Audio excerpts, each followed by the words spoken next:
Right. It is 1 o'clock. Welcome everyone to our OKLS virtual session today on preparing for the ADA deadline. I'm Crystala Smith. I'll be helping moderate the first session and be available throughout the entire session. As you listen to the presenters, you're welcome to use the chat at any time. We'll have several people helping to moderate and answer questions there. We'll also be sending out the recordings to this on Monday of next week. So you'll receive the recordings as well as the slides and any resources shared during any of the sessions. The first presentation today is going to be by Adam Thiel. He is the Director of he is the Digital Accessibility Coordinator for Oklahoma AbleTech, and he will be presenting on what is accessibility anyway. Adam, are you ready? I am. Hi. Trying to get my mic unmuted. And then I need to make sure that I've got my screen shared correctly, because my Zoom is being a little weird today. I apologize.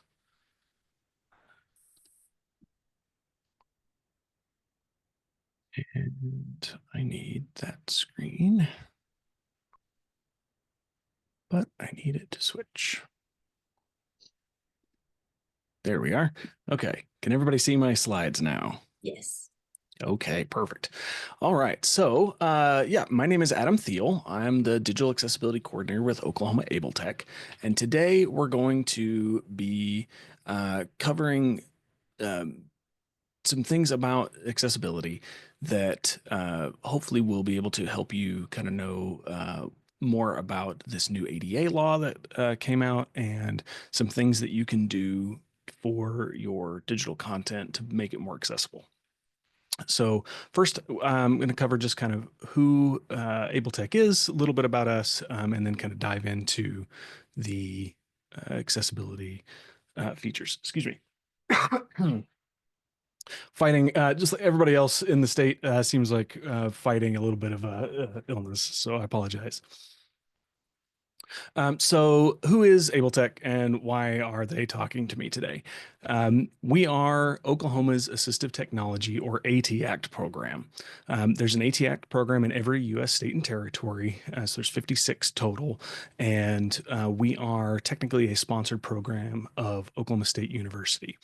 So what we do is we provide assistive technology evaluations, consultations, and demonstrations for any Oklahoman that needs our services. So sometimes people know that they need a specific assistive technology device, but they don't know necessarily what is available for them. And so we can help them kind of figure out what devices they may need. Once they find a device that works for them, we can help them get a financial loan for those devices.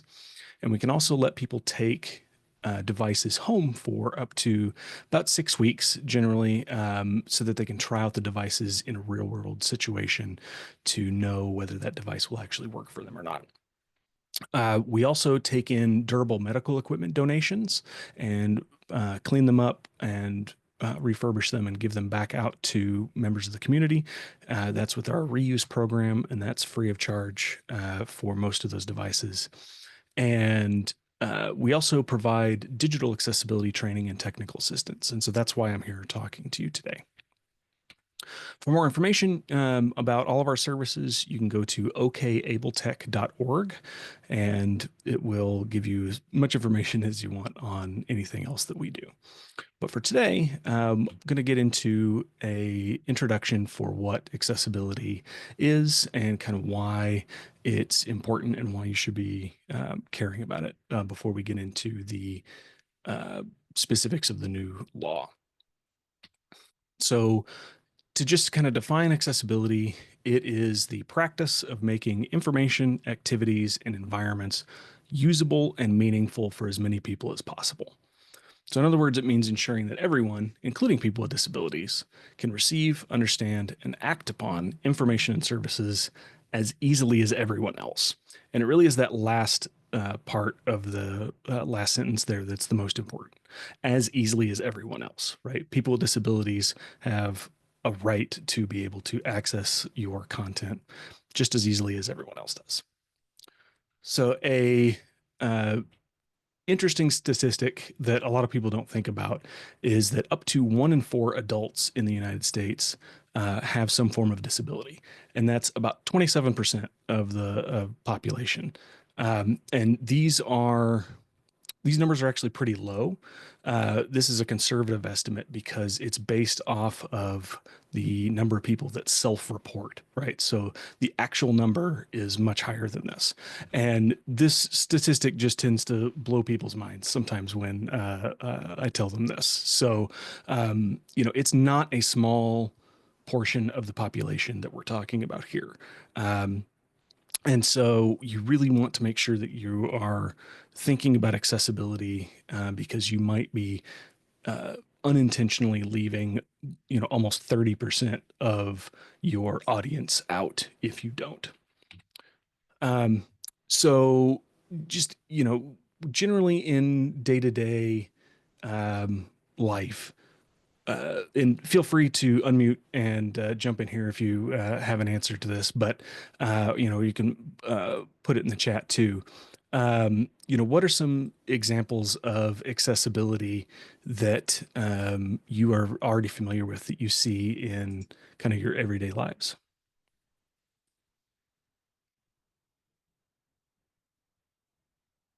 Getting some chat, alt text, captions, speech to text, curb cuts.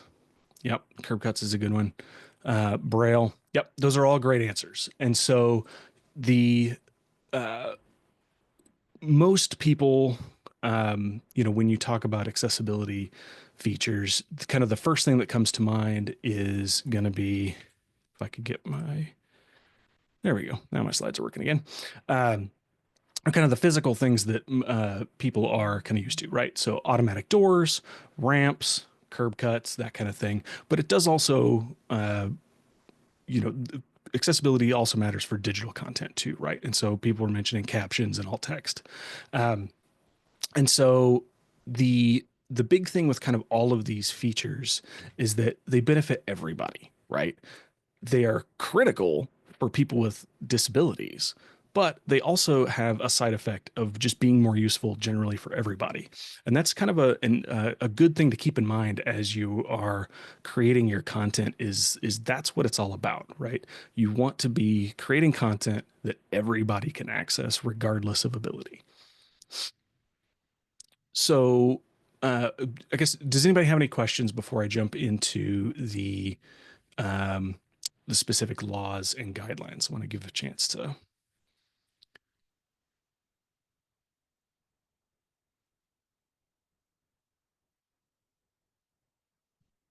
I'm not seeing any immediately come in, and so we'll go ahead and continue. But we should have some time at the end for any questions if anybody has any at that point too. So, well, my slides keep. Every time I go check the chat, I can't move my slides anymore. There we go. Okay. So laws and guidelines. There is legal backing for these accessibility rules. The big ones that we tend to talk about are the Americans with Disabilities Act, or the ADA, Section 508 of the Federal Rehabilitation Act, and Oklahoma actually has its own digital accessibility law called the Electronic Information and Technology Accessibility Act, or EITA. And there are more than this available depending on your sector. Like if you're in the health field, you're going to have additional regulations on some of your content there as well. The good thing is that most of these at this point all point toward the same set of accessibility guidelines that provide information on how like kind of what digital accessible digital content looks like. But the focus of today's this entire webinar is about some recent changes that were made to the ADA, and specifically, it was Title II of the ADA that was updated.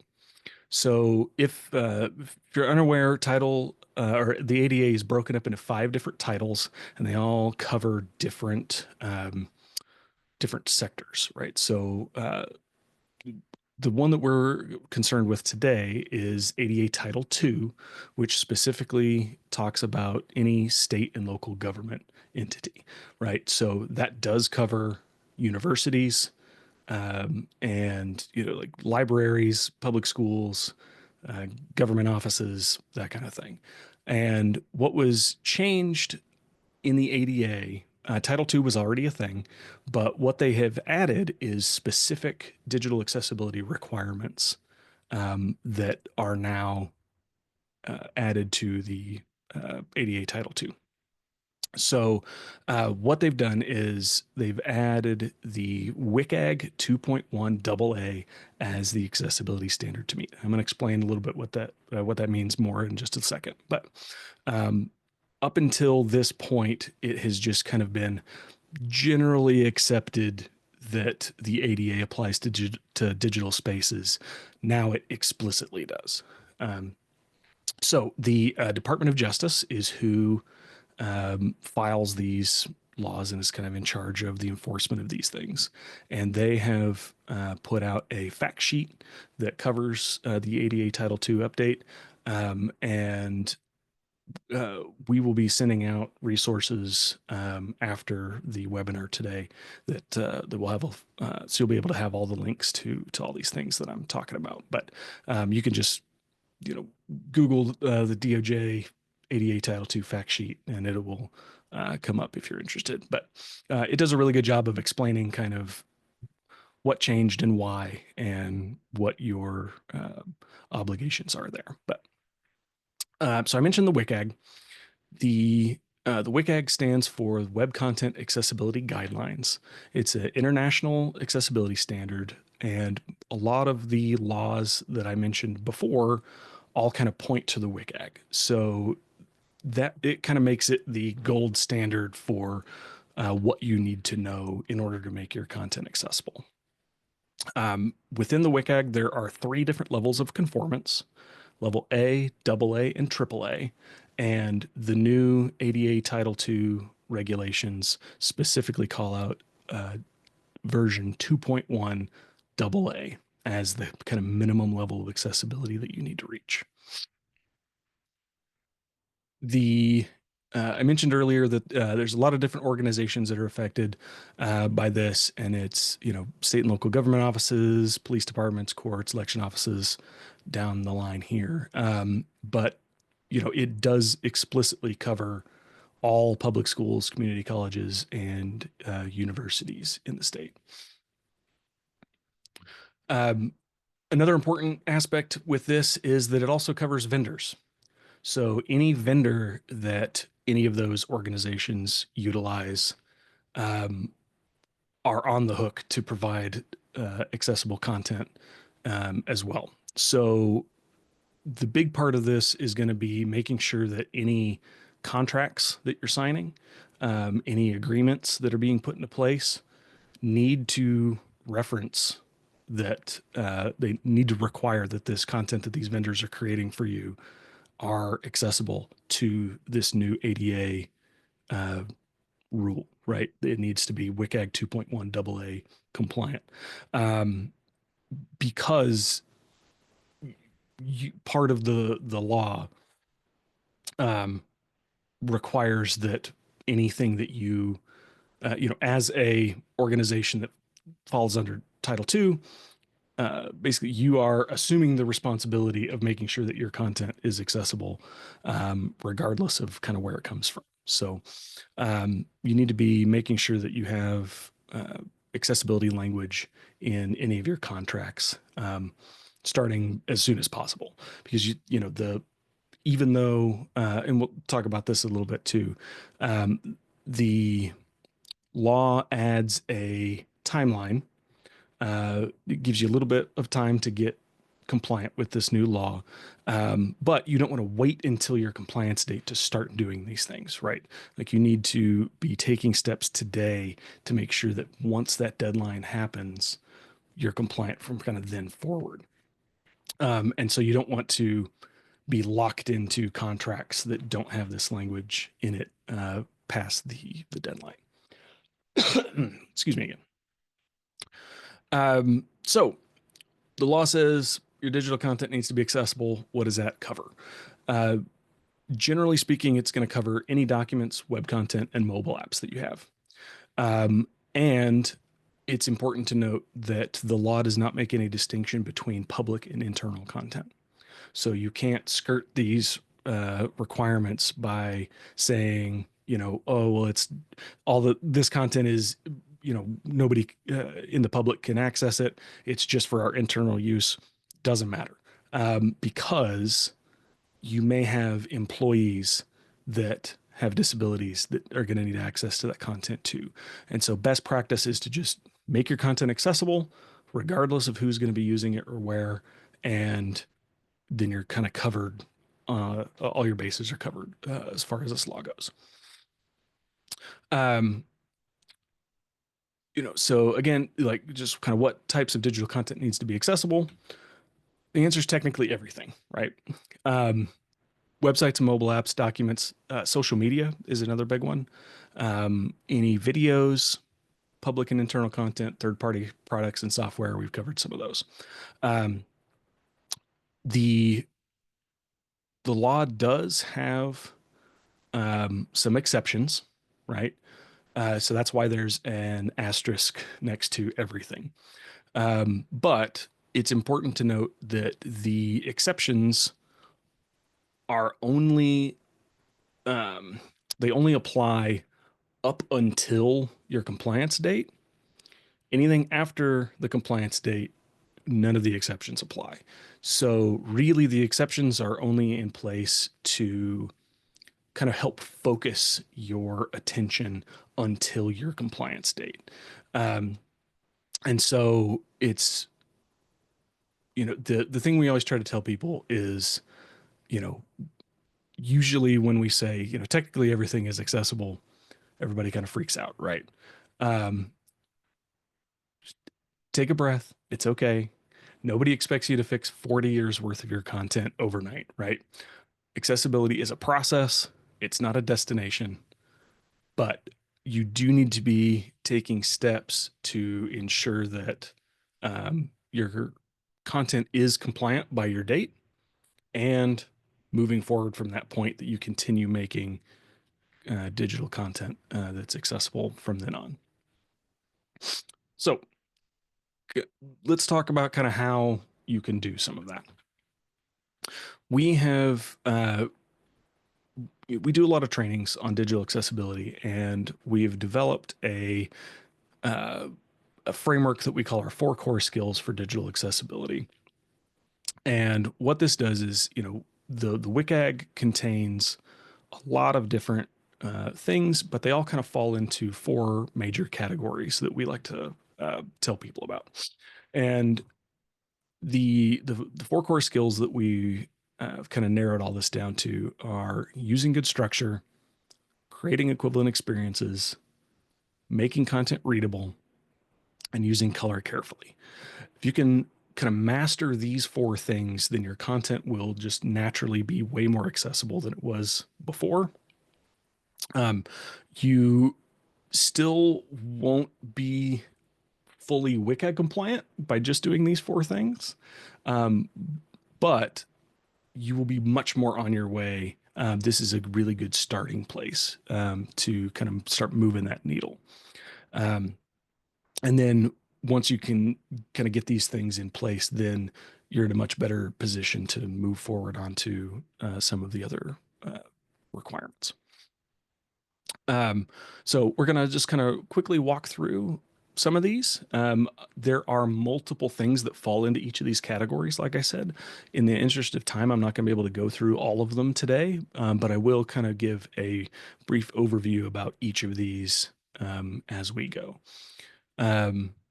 So I want to pause here before we get into these just to make sure that if anybody has any questions, I can go ahead and address them before we get into the meat of this.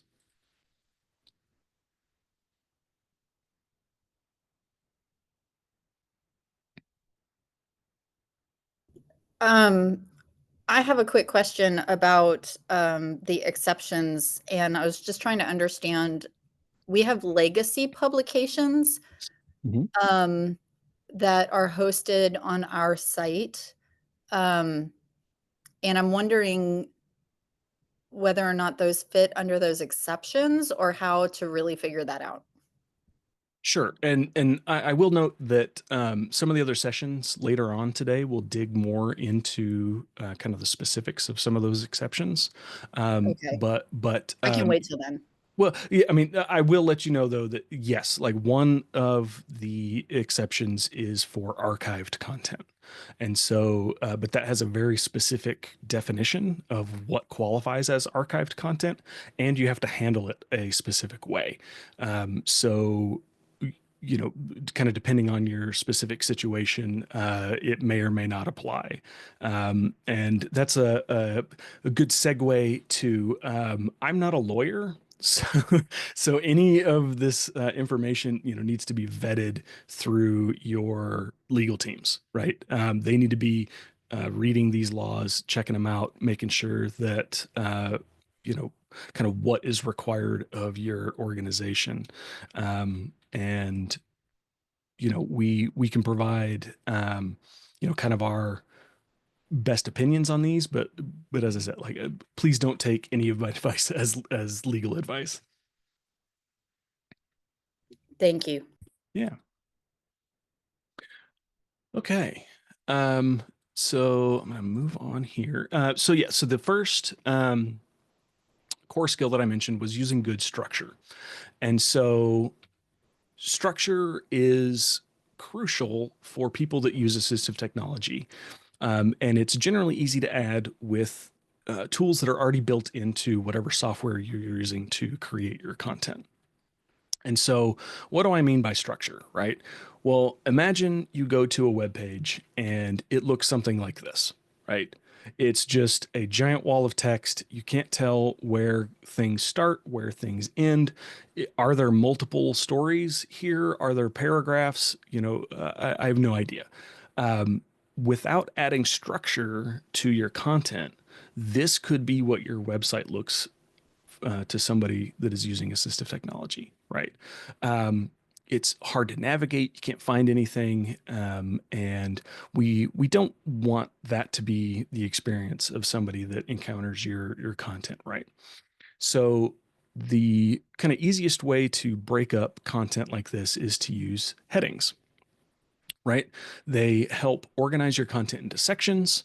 They follow a logical hierarchy. You can kind of think of it like a table of contents or an outline.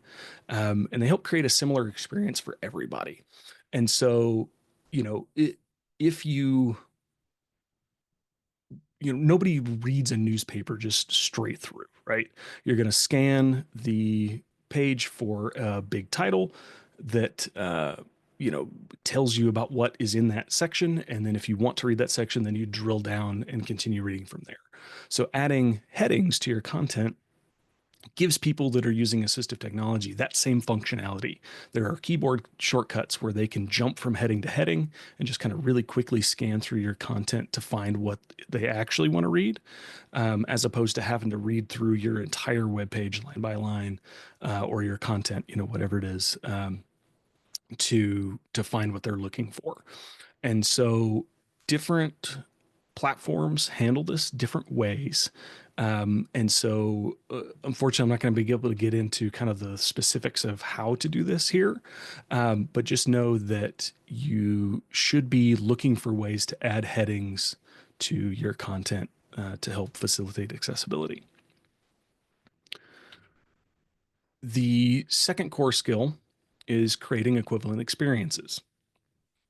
So, the overarching goal of this core skill is that people experience content in different ways. And so you need to be making sure that you are providing content to people in equivalent ways kind of across your content.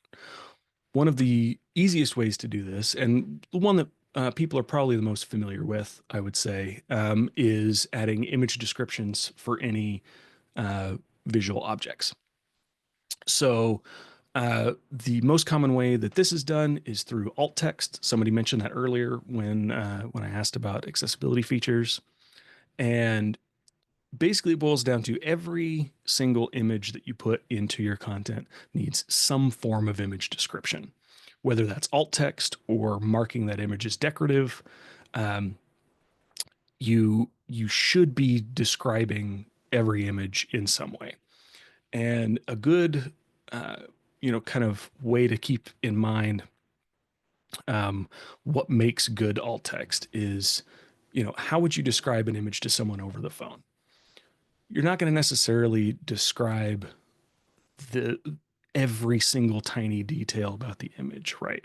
If it's a picture with somebody that has a bunch of balloons, you're not going to necessarily say it's 5 green balloons and 4 red balloons and and it's this high and this width, right?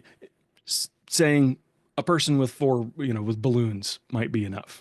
So it really all comes down to context. The context is the most important thing to consider when you're writing your alt text.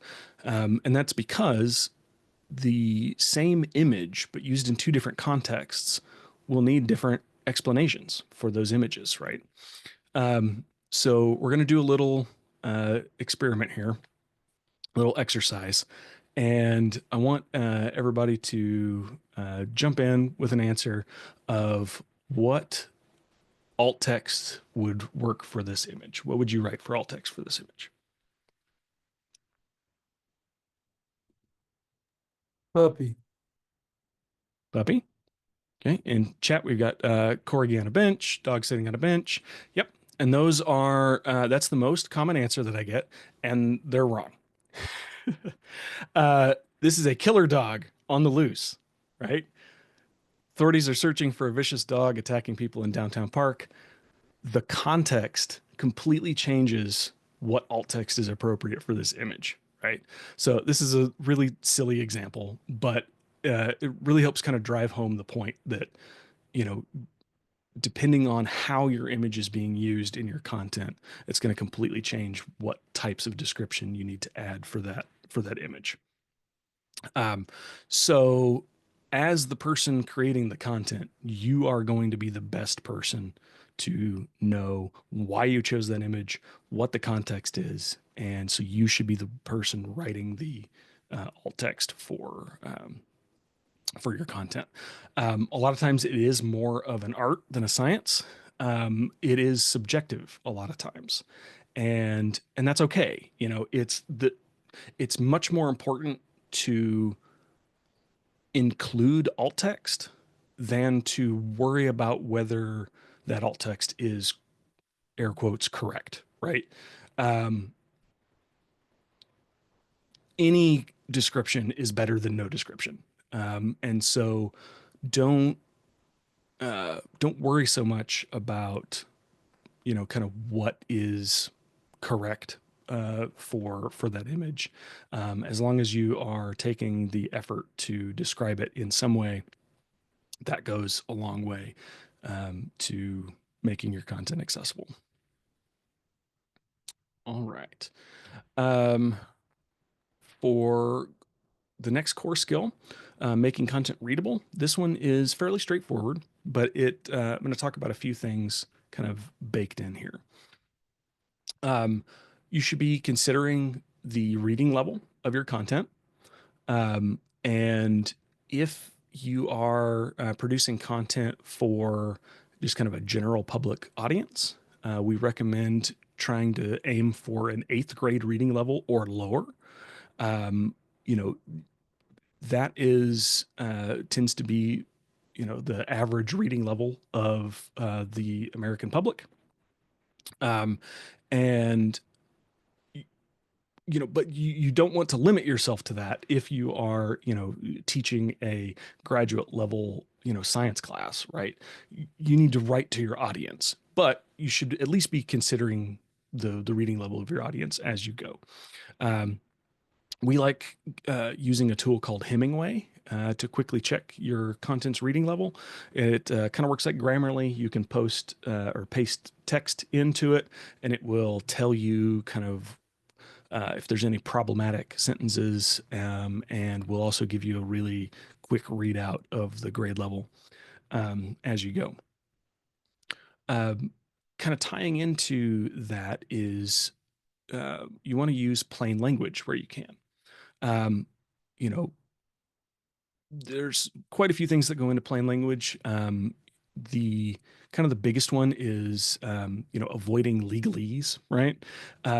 Which hard to understand or overly technical jargon kind of for no reason. If it's hard to understand, then it's not effective content, right? A few other things with this, and I know that as educators you don't have any acronyms, but at least the first time that you use acronyms, spell it out. Let people know what those acronyms stand for. Don't assume that your audience knows what your acronyms are. Or better yet, and I know this is not really feasible most of the time, but just don't use acronyms. Just spell it out every time. And then that takes away the mental load that people have to remember this giant list of acronyms every time you use it, right? If you just spell it out, then it takes away all that ambiguity.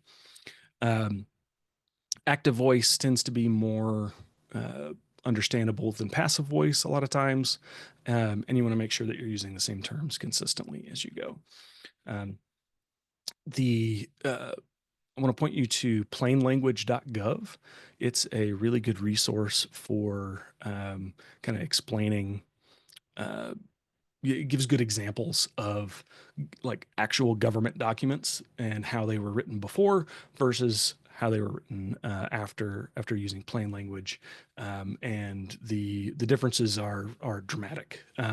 These two paragraphs say the same thing, but one is much more understandable, and so you should be trying to write things in a way that people can actually understand them. Another big one that we get is fonts. You want to be choosing simple fonts that are easy to read, and you want to make them large enough to be read.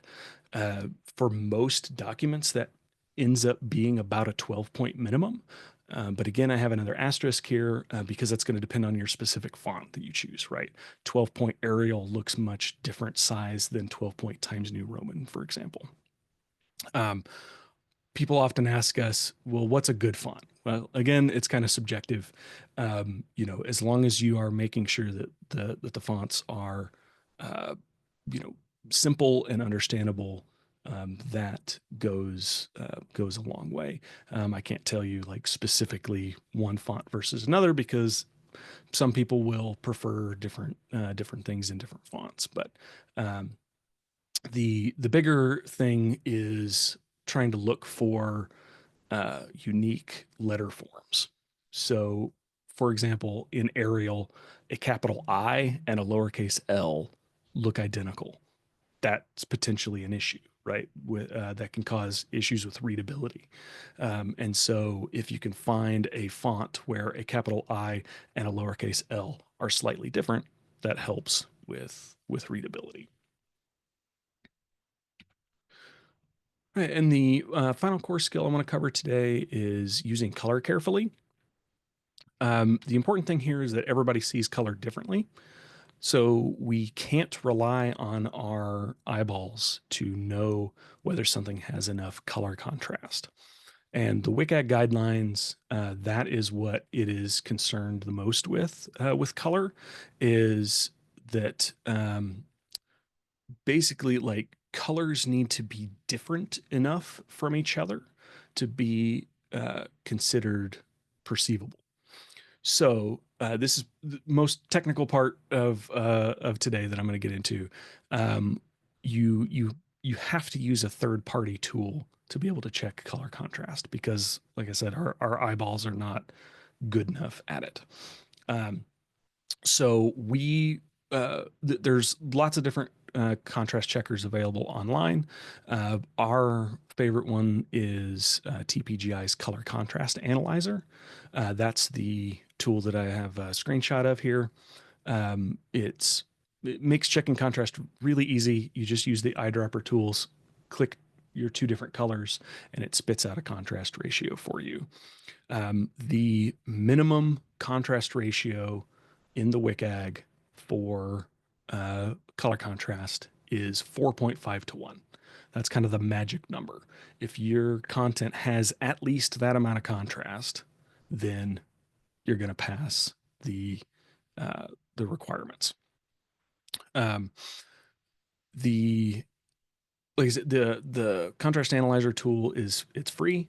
It's a little program you download, but there are the other one that I have listed here, the WebAIMS contrast checker. It's just a web-based tool, so you don't have to download anything. I know different organizations have, potentially issues with downloading software, and so web-based options are available if you need something like that. But a good rule of thumb is don't use light text on a light background, and vice versa. Don't use dark text on a dark background, right?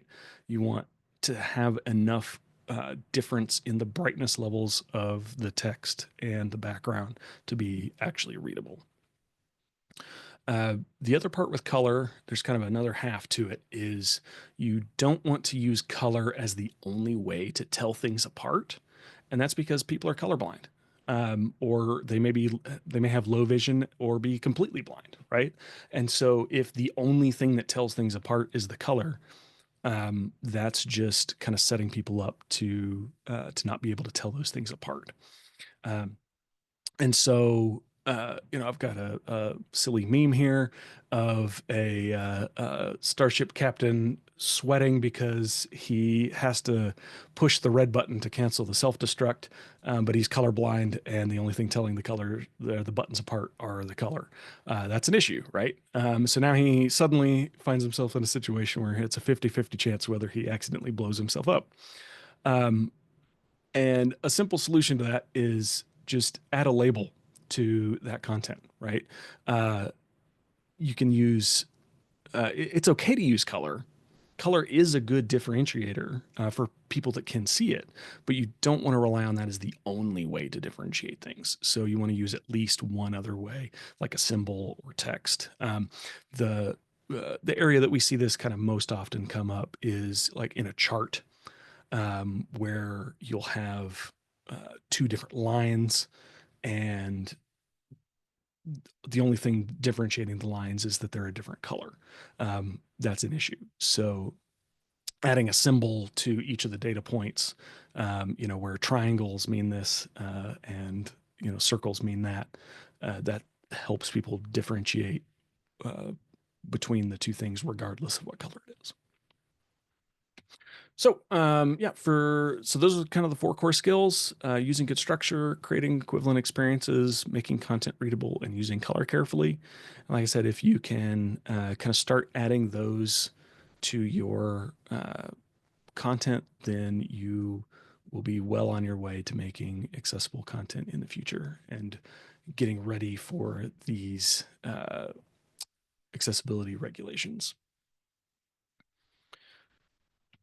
All right, and with that, I'm going to open it up for Q&A. If we've got time, check my time. We're doing good on time. I don't see any additional questions in the chat, but anyone is welcome to either unmute or use the chat for questions.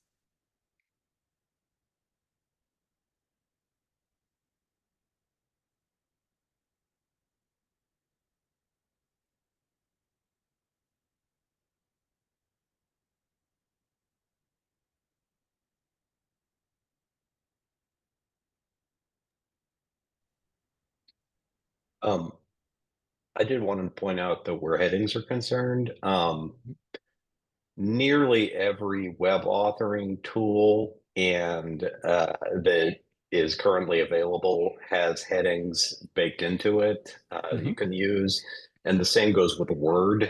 Word has headings. With Word, you can open up the formatting pane, and you'll just see, a list of headings, you can choose, and that the tools are, there's a good chance you already have access to a lot of the tools you'll need to make your content more accessible. Want to throw that out there. Yeah, no, that's a really good point. And so the kind of one thing I'll add to that is that it's important to understand the distinction between text that just looks like a heading and something that is actually set to be a heading. Totally. And so that's unfortunately when people are taught to make headings in school, or at least when I was in school, you're taught the wrong way. And so a lot of what we have to do is come back and train people on how to use those tools the correct way, and to be able to make it to where the text is actually set as a heading and doesn't just look like a heading. So, but yeah, you're right. Like on a lot of, and especially web tools, HTML is very accessible. And so a lot of the tools lean into that, and they do give you the ability to easily add that. But yeah, you want to make sure that you're using those correctly to set the heading level based on what the heading needs to be for the content, and not necessarily what it looks like. We often find where people will use an incorrect heading level because they like the way that it looks better than the real heading level that they need to be using. Yes. And so that's something to be aware of as well. It's the function and the structure of it is what's most important about headings, not necessarily what it looks like. Definitely. Oh yeah, I would also add that for as far as web content goes, good heading use can actually also really help with your SEO for page per page. Like that's because that's exactly what search engines are looking for as well. Is organized content that's formatted in a way that makes things clear. Absolutely. Do you have any tips on how to handle maps? Yes. They're hard. So we, without being able to see the actual map, if you have a specific one in mind. I put a link in the chat, actually. Oh, okay. Let me see. I'm sorry, I can't see who's talking on my end, and so is that the one that says thoughts on this? Thoughts on this? Yeah. I would have to open it and see. And I think if I do that, it's going to show my screen to everybody. But so at AbleTech, like we have some online training courses that we've developed, and one of them is specifically on complex images, and kind of how to evaluate what is important about it and how to write alt text for it. Generally speaking, with a map, alt text needs to be alt text is most effective when it's short and concise. And so generally for a map, we recommend having just kind of a short description of what the map is in the alt text, but then fully describing that map in another way, maybe on a separate web page, or if it's in a presentation, maybe a slide at the end that provides a kind of a longer form description. And a lot of it, again, it's going to kind of depend on the context of the image, but for a lot of maps, you may be able to turn it into more of like a bulleted list or a numbered list of, here's the things that are, like for instance, if it's, I think the example that we give in the training is like a subway map, right? And so instead of, we would have a list of, here is all of the stops in order from east to west along this route, right? And it would just have a list of each of those things. So, you really got to kind of break it down into its base parts and provide a longer form description on that. Thank you, Adam. There Thank are a you. few resources also in the chat for those of you interested in what he was just talking about, and we can connect some more into what we send out Monday. We are right at time, so it's time for the next session, and I'm going to let Alicia